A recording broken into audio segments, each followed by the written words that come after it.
Catastrophic Theater is the weirdest theater in Houston. The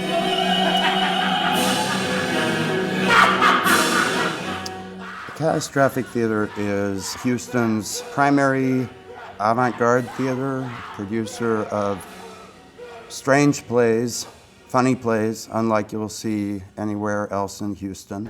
Is that my future, to stay here with you? Would you believe me if I said that this is your future? So we're now in our 26th year making theater together. We went from performing in non-climate controlled spaces where we had to build out our own theater every time to finally having a permanent home. In the last 2 years, we've moved to the Midtown Arts and Theater Center, to the Match. We have much greater technical capabilities. Our seats are comfortable. The bathrooms are clean. Look at all of these gorgeous, clean toilets. A lot has changed in the last 2 years. Our audience has grown. Our theater has grown. We always need to grow more. We need to be able to pay artists more. We need to be able to do better marketing. We need a technical director. We really need to grow. We introduced Pay What You Can ticketing, and we are one of only a few theaters in the country that offers Pay What You Can tickets.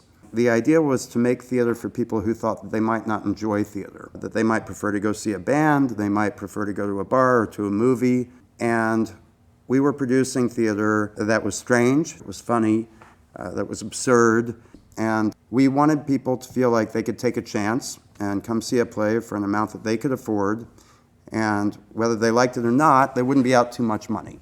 Most recently, we have produced Robert O'Hara's incredible play Booty Candy, which is about growing up black and gay. It is a very, very funny, very moving, very hard-hitting play. People are really responding to it. We produced the theatrical premiere of Greg Dean's adaptation of the great experimental writer Donald Barthelme's Snow White, in cooperation with the Mitchell Center and the Countercurrent Festival. We produced the world premiere of Hannah Porter's Leap and the Net Will Appear, which was a play like no other play, really. Incredibly funny, very touching, very cathartic. Tamri directed Ionesco's Rhinoceros right after the election. It felt very timely. And it felt like a play that needed to be produced at that time. Well of all things! Well of all things! One of our more high-profile projects of the last couple of years was the original musical Small Ball, which was commissioned by and produced by Houston Rockets general manager Daryl Morey, who's a friend to the theater and a member of our board of directors. It was written by Mikkel Maher, who is the greatest American playwright that is not famous. And he should be. This is Tony. This is Miro. And we are the composers of Small Ball, of the musical. Merrill Von Dijk and Anthony Barilla wrote the music. Daryl and I and the theater were looking for a musical to produce together, to create a new musical. And I had what was, I think, one of my dumber ideas and said, let's do a basketball musical. Where is my new world? It will be nothing like people think a basketball musical should go.